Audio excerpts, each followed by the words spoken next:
Hello there, ladies and gentlemen, and welcome to the daily discussion for the 11th of November 2014.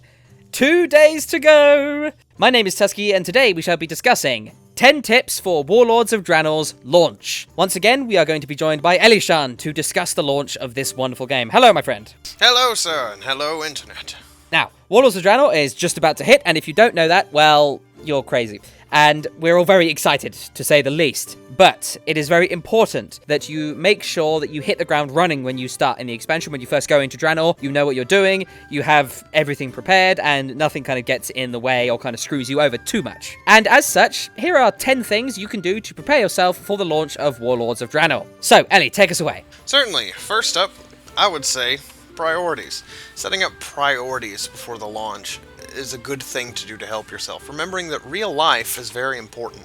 Sometimes we forget that when we get as excited as we can be, especially for a launch. Ignoring people won't help you any beforehand, so it's a great idea to take a little bit of time beforehand just to make sure that you are not causing any problems in your real life before you start your gaming experience. Can only benefit you and those around you to have a little bit of forethought. Indeed, and this is going to be the only kind of real kind of serious, yes, you must make sure you do this and make sure, but that's going to be the only kind of serious topic we have. But we both feel that it's very important that, you let people around you know what's going on and that, you don't screw yourself over by playing this game. And we'll get onto that in just a bit, but that's number one. So number two, and this is getting more into kind of in-game stuff now, is buy your glyphs. Now, this is something that I myself have been pretty bad with on my characters, but right now, glyphs are pretty damn cheap. You can't get all of them because there are new ones that are going to be discovered as we go into Draenor for the scribes out there. But right now, there are a lot of really helpful glyphs that should actually prove to be useful in the 5-mans and the dungeons and even in PvP as well if you do that. So make sure you get as many as you can while they're going to be at their cheapest. I mean, once Thursday hits, it's going to be pretty insane. I mean, everything's going to massively inflate in price, so make sure you get them now while they're fairly cheap. I mean, I know that, for instance, Glyph of Shamanistic Rage, which dispels me with magic effects, is going to be really helpful. It's already been helpful in the Siege of Orgrimmar, so if you don't have things like that, make sure you just get everything, essentially, because you don't know what could end up being really helpful. Indeed. Next up, might want to look at some space-saving ideas. Even with the changes to the bags and the bank and everything that has happened, sometimes you don't realize just how little space you have available to you. So checking your bank, understanding the new reagent tab, filtering all of the items into places that get them either out of the way or where they will be most useful could help open up your personal bag slots. Considering all of the changes that have gone on with this particular mechanic in game, it is not a bad idea to focus on that a little beforehand. Just be ready to go running out of the gate as soon as it launches. Indeed, and there are loads of different ways that you can get your bags ready. One of my favorite tips, actually, for this is to, if you have some kind of profession bag, like, for instance, a mining bag or anything else like that, actually consider getting rid of it and replacing it with just a normal bag, because unless you intend to do an absolute metric ton of professions, then having a bag like that, if you're only going to use, say, half of it, isn't going to be that helpful, because you could dedicate the rest of those bag slots to things like, quest items, well, the ones that you need to use, various junk that you pick up, items, things like that. Basically, the more space that you have, the better. So figure out whether or not you're going to use a profession bag. Another thing that you can do, if you are a transmog fiend like I am, utilizing your void storage properly, as long as you have the extra gold to fling at it, is a fantastic way to just get all of your transmog out of your bank, off of your inventory, put it into a safe location where you'll never have to touch it again. Frees up a lot of extra space when you've got 6 or 7 sets and 375 some odd weapons. Yeah. Yeah. I think I spent 3,000 gold last night on my transmog. Well, we're all hoarders in World of Warcraft, whether we are or not in the real life. That right there is a quote for the box art. World of Warcraft, where we're all hoarders. Yeah, but yeah, one other thing about void storage is that there are... I mean, I know personally for me, I have some things in void storage that aren't necessarily for transmogging, or that, I never use for transmogging, where I just picked it up and it's like, oh, it's a purple and pink Burning Crusade helmet. Maybe I'll use it. So, and then, like a year later, here I am, and I'm like, why do I have no space? That's why. So go into your void storage, and, alongside, putting your transmogging stuff in it, make sure that you have stuff in there that you're going to actually transmog, because Warlords of Draenor is going to bring more stuff to transmog, and if you're completely full on the void storage, it's going to have to go in the bank, and then you're just going to be even more full, and you don't want it in your bag. So just take a bit of time now, just to clear things up, and of course do that with your bank as well. If you've got any old crap in your bank that you're never going to use, get rid of it. And make sure if you've got any old toys that you either put them in the toy box by right-clicking on them, or if you've already got them, just delete them, or sell them if you can. So anything you can do to save space is good. So number 4 will be update your add-ons. Now this sounds pretty simple, but really you need to update your add-ons as much as you can because it will increase their functionality, reduce the amount of errors that you encounter, and it will just generally make the whole experience cleaner and smoother. So make sure that you update everything just before launch, because you never know when a sneaky developer might just say, oh, I'm just going to put out this last kind of little kind of patch for my really important add-on, and then you don't want to just log on and be like, oh, Warlords has launched and a tiny little file change has broken everything in my user interface, because that is terrifying. So just make sure that you update your add-ons. A good tool for this is called the Curse Client. I'll include a link to it in the description. It basically, once you sign up and do all that crap, it's free, but there is a paid service. The free one's just fine, where you can, basically it will just scan your add-ons and say, right, this one needs updating, this one needs updating, this one needs updating. And then you can just press update and it'll download the most recent version for you, most of the time, without actually removing your preferences. So that can be really helpful. So that's number 4, update your add-ons. Indeed. Number 5, resource appropriation. By this, what I mean is, as you go through leveling, you're going to be picking up a lot of garbage, selling a lot of garbage, throwing a whole lot of crap all over the place, picking up rocks and going, are these valuable? There are a lot of different methods you can do, but the goal here is to just keep an idea of what you do end up acquiring in the gold sense as you go. I've heard some people, they like to write it down. Other people, like myself, I send all of my gold but a set amount off to another character. That way, every day, whatever I do, I look at the difference in my gold from that and go, oh, well, running these 3 dungeons actually netted me a considerable amount of gold. So you can look forward to knowing where your gold's going, how much you can possibly have at times, and how you'll be able to spend that to benefit your specific playstyle. If you're a mount person, a lot of mounts coming up, a lot of gold's needed. If you can keep track of how well you make gold just out of going through the world as you level, it'll give you a good idea of the things you'll need to do in order to achieve your personal goals. Definitely, and this is something that I've actually not done, and Ellie's pretty much convinced me while we were talking about this before we started recording, is a bank alt, really, to just conglomerate everything together and just have everything in one place. And it does actually sound much more useful than I originally anticipated. So I'm probably going to look into doing that. So thank you for that piece of advice, Ellie. So I've learned something today, at least. You're welcome. It's quite useful. I've been playing this game a long time now. Yeah. Okay, so number 6 will be figure out your play schedule. Now, depending on where you are in the world and what time zone you're in, World of Warcraft Warlords of Draenor will launch at different times. I know for me, it's going to launch at 3 in the morning, and for some other people, it might be midnight, it might be all over the place. So, figure out when you're going to play. If you do decide to stay up for the launch, then, first of all, prepare up to stay very late depending on where you are. Like I said, 3 a.m. for me, so I'm probably not going to actually stay up. But, if you do, be prepared for the fact that, ever since WoW was first released, expansion launches have been incredibly strenuous on the servers. Lots of people in around the same kind of area all at once. So expect lag. Expect a metric ton of people. Be prepared for the server explosions that are probably going to happen. They might not. If they don't, great. If they do, then you're just going to have to live with it. Remain patient at all times. If you are going to sleep through the launch, then just give yourself a bit of leeway, Just relax. Make sure you give yourself plenty of time. The longer you wait, the higher the chance that things will be more stable when you get round to doing it. And I would say that maybe you'll have less people around, but I suppose it depends on when people get up and all that kind of stuff. But just generally, patience will pay off with this kind of thing. So figure out your play schedule and make sure that you're patient about it, regardless of if you're going in right at the beginning or if you decide to sleep through the launch. Indeed. Speaking of a whole lot of people, that was actually my number 7 here. Now, there will really? be... Indeed. I'm very surprised. It's almost like this isn't planned. I know, it's almost naturally brilliant and unintentional. There will be a whole lot of folks playing this game whenever you go to pick it up. Whether that's directly at launch, the morning after, the evening after, there is still going to be a whole lot of traffic going on. Large volume of people in and about the exact same space as you, vying for all of the exact same resources, from mobs to items to resource nodes. The patience you may or may not have been practicing beforehand could be vital to giving you a positive gaming experience. You'll be fighting with a lot of people for a lot of things, and it's definitely a good idea to remember a lot of other people trying to have the same amount of fun as you. Take your time, be patient with them, form groups if you have to. Make it a lot easier on you.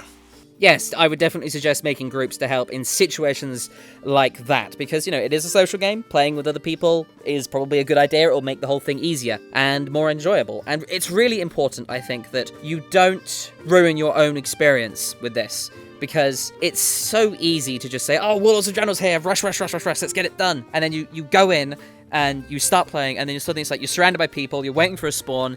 It can get frustrating, and you don't want to have spent all of these months so excited for the game, only to, in a way, ruin it for yourself. So first of all, prepare yourself for this. And second of all, if you do see it, again, patience. Indeed. It will serve you better than any other possible thing you could prepare yourself with here. Indeed, although number 8 is definitely something that will help you prepare quite a lot, and this is really something that you're only going to need at the beginning of an expansion, and that's your interaction hotkey. Now, most of you probably don't know what that is because I pretty much forgot about it until I started researching ideas for this video, but I'll include some footage on the screen now of where you can find this in your keybinding section. Basically, all it does is if you're targeting something and you press the keybind to interact with them, then it will be as if you right-clicked on them. So imagine this. Imagine you're, following a big character in Warlords of Draenor, or you're just trying to get your hands on a quest so you can continue doing your thing, or hand in a quest, or talk to a merchant, anything like that. But you see the classic scenario. Absolutely surrounded by big-ass Tauren on big-ass freaking proto-drakes, right? And you're trying to get your mouse around, you're like, come on, try and get it. Oh, no, I clicked on a plate, and it's really frustrating. This hotkey just circumvents that whole problem really well. Basically, just type /target and then the name of the NPC you want to see. And if you want to find out their name because you think, oh, I have to hover over their name to find it or look, just press Shift V, that's the default key binding, to activate your friendly nameplates, find the green one or the yellow one that is the NPC, look at the name, and then just type /target, space, the name of the NPC, and then you'll target them, press the interaction hotkey, and it'll be as if you right-clicked on them. So you can target an NPC through a crowd of players, interact with them to get your quest, or to sell your stuff to them, or buy whatever you want. It's just really helpful, and it probably won't be too important once the massive crowd of people has died down, but until then, it should actually prove to be fairly helpful, especially in the first zone, or the first couple of zones in Warlords of Draenor. So that would be number 8. Indeed. Don't forget, you can click on the bar itself. The problem with that is when you have a large volume of people there, it's going to show their health bars as well. And if you've ever used the Shift V or the V when there's a lot of individuals milling about and moving, they just kind of shift and move all around the place like an awkward miasma, and it's very difficult to lock in. I mean, I don't know how good your twitch reflexes are, but I don't even try mine there. Yeah, when I saw Overwatch, I was like, oh, it's an FPS. I'm going to suck at it. So I'm probably going to also suck at clicking on things. So this is my way around it. Hopefully it will help you folks as well. That's why I play Melee. Number 9. I love this game. I spent a lot of time playing this game. One of the most important things that I can remember is to take breaks. It doesn't necessarily mean walking away from the computer for 3 hours or walking away from the game, but it is definitely a good idea to remember that you are a person. Your body doesn't really like to sit sedentary for too long. Getting up every 10 to 15 minutes can help eliminate some fatigue, help your brain ease up, help your eyeballs take some strain. Walk away for 5-10 minutes. Grab a beverage, hit the restroom. There are a lot of things that you could do to occupy your time for that, and you're not going to hurt yourself by stepping away for 5 or 10 minutes. The only thing you're going to do is benefit your body and make sure that you are prepped and ready to go, because I'm going to be up all night playing. I'm just going to be stepping away every hour or 2 hours. Oh yeah, Ellie is definitely right in this regard. I mean, we are all human beings and we all require a little bit of time to actually just move our bodies around. So, just walk around the room for a minute or just lie on the bed just so you're not sitting in the same position. And actually, a good piece of scientific advice, because we're going to go into science now, is if you want to avoid hurting your back too much or you want to sit in a relaxed position, actually do, the South Park really big guy pose. Just kind of slouch in your chair and just kind of put yourself at kind of a 60-odd degree angle. That's actually quite healthy for your back. So just slouch, enjoy yourself, and every now and then just take a little break, just relax for a bit, get a drink, get some food, whatever. Just make sure you take a little bit of time to relax and keep yourself energized in a way, because if you're constantly playing, it'll get to the point where you're like, oh, I'm in the third zone, I haven't stopped once, I really want to pee, but screw it, I want to keep playing. You're just going to end up missing things. You're just going to end up missing all these great things that Blizzard has taken a lot of time putting all this detail into the world, and you're just going to miss it because you're fatigued,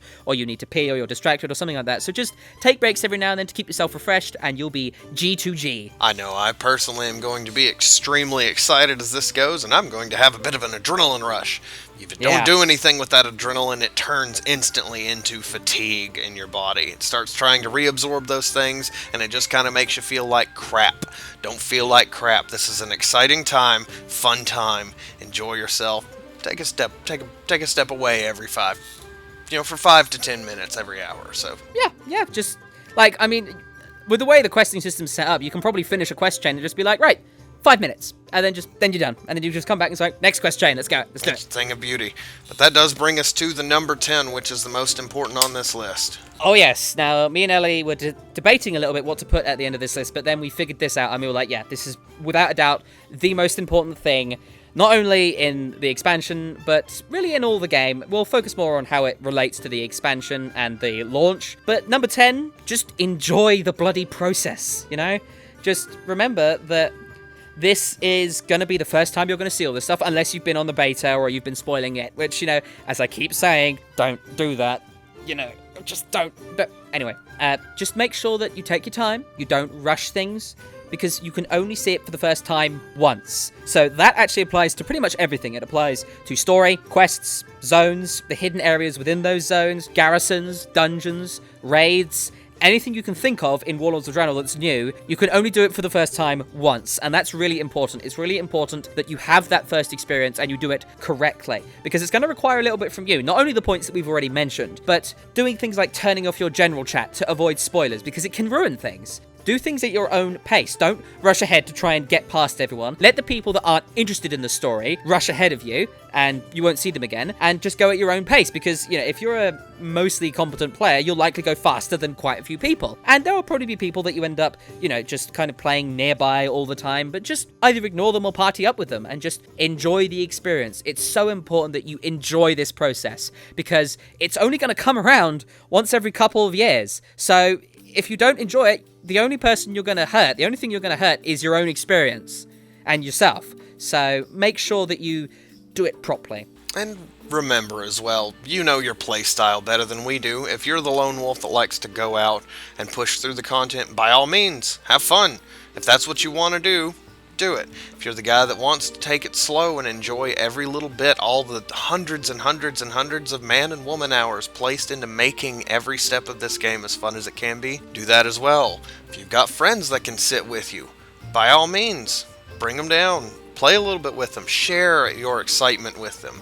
Because there's nothing better than having a sounding board for that excitement with someone who's just as jittery as you are. Yes, definitely like that. Because I will say, I talked about this during my beta spoilers video a long time ago, but if you do this with someone else, when I first played Mists of Pandaria, I played it with my husband, and we went through and we took our time. It took us a long time to go through it, but we took our time, we read the quest texts, we went and saw all the little hidden areas, and we got surprised by all the things that we had no idea were coming, and it was an incredible experience. And you can only have that experience, you only have the chance of that experience once. And of course, I'm not saying, find someone and say, let's do the whole thing together, because chances are, unless they're in the same room with you and you can tackle them each time they try to play without you, then at some point you're going to drift away and you're going to go and do your own things. Be prepared for that. Don't get pissed off if someone plays more than you or less than you. Just see if you can say, oh, we're up at the same time, I'm about to start, are you about to start? And they're like, oh yeah, why don't we just do it together? Why don't we just do like the first half of a zone, or the first part of a zone, or the first zone, or whatever. And if it gets to the point where you're like, oh well, our paces are a bit different, let's just go and do our own thing, and just say, yeah, sure, go and do that, because you've got to do that first bit together. And if you do that kind of thing together, if you do decide to jump into this stuff with someone else, be on Vent or Skype or TeamSpeak or whatever else, if you can get away with it, it's so great just to hear other people just going, ah! To all the awesome quest spoilers and all the awesome stories and whatever cinematics we're going to see and all the awesome zones. Just, this is a social game. Play it with other people if you can. But as Ellie also said, go at your own pace. If you've got someone that has the same pace as you, wonderful. If you don't, then just play for a bit and then do your own thing. So those are our 10 tips for enjoying the launch of Warlords of Draenor, and that will conclude today's daily discussion. I hope you enjoyed it and found it helpful. Thank you very much again to Ellie for helping me figure out this list, and hopefully it will be of use to people. Oh, I have a lot of fun coming on here and doing this with you, and I hope to be just as much use to people as you are here. The only thing I want to do is improve other people's experiences. There's nothing that you will lose by making someone else have a better time. That's just the truth of it. Indeed, and just before we go, one more thing. If you have donated on Patreon, then thank you very much. I will be starting all the rewards next month once everything is sorted out. We're nicely into Warlords of Draenor, and I find myself with a bit more time because I'm going to be a busy sod come Thursday. So we'll get that sorted next month, and that will be pretty damn awesome. So thank you all for contributing to Patreon if you have decided to do so. So the piece of music for the day, I shall be deciding it this time because 1, last time you were on the show, Ellie, you decided, and 2, you made fun of me while we were preparing this. So screw you, I will decide the music. That's the point of Friends, is it not? Well, on the one side you have Friends, and on the other side you have Pet Battle music, because Pet Battle music is awesome. So that shall be our piece of music for the day, just Pet Battle music. There isn't really much I can say in terms of, oh yes, think about going through and doing that. No, it's Pet Battles. It's just Pet Battles. It's awesome music, so hopefully you will enjoy that. As always, if you have suggestions for topics or you wish to send me your questions to answer on the daily discussion, you can contact me using the links in the description, or you can just leave a comment. Make sure you join the discussion on reddit.com/r/Tusky. Thank you very much for watching, and I wish you the best of luck with your gaming endeavors. Okay, I'm gonna stop recording now.